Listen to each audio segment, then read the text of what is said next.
In this video, I'm going to provide an explanation of how three-space works of TFR and a demonstration of how to view a TFR world. So a couple of things to keep in mind as you're looking at TFR. One is that TFR is a fully three-dimensional game, which is to say that game space consists of an X, Y, and Z axis. You can think of X and Y as north and south, east and west, and the Z axis is what controls elevation or altitude. Another thing to keep in mind as you're looking at TFR is that a TFR world consists of discrete volumetric units.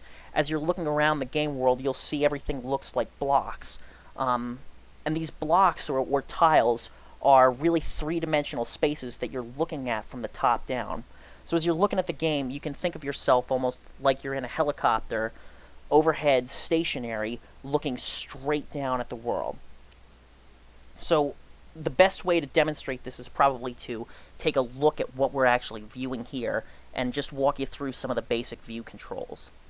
What we're looking at in this particular demonstration is an area of temperate rainforest leading into temperate forest that's sort of bisected by a minor creek. We've got a top-down view of a bunch of structures that you'll make out. These things are trees, and there's a bunch of grass and other minor plants around.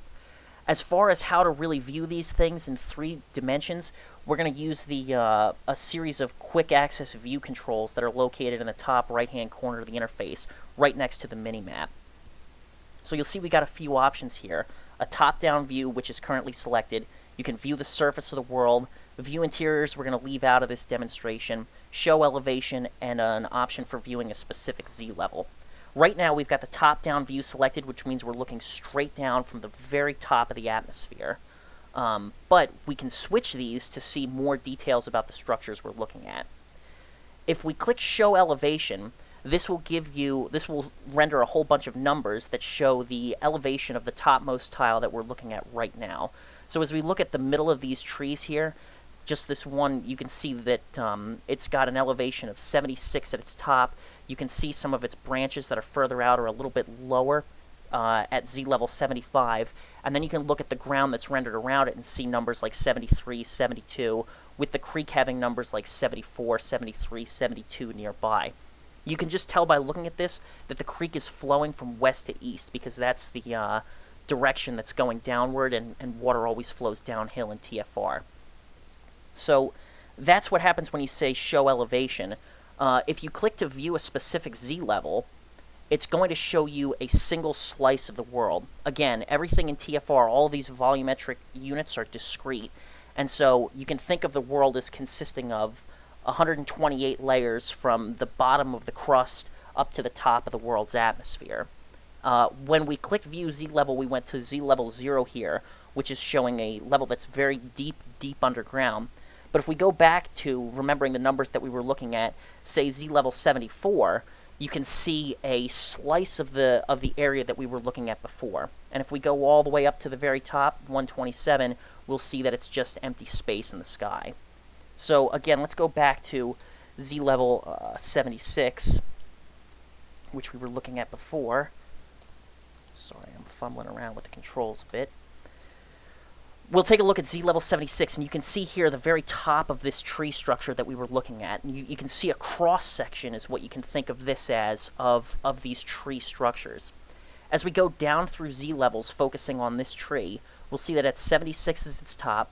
75, you can see a bunch of branches and leaves with a trunk in the very center.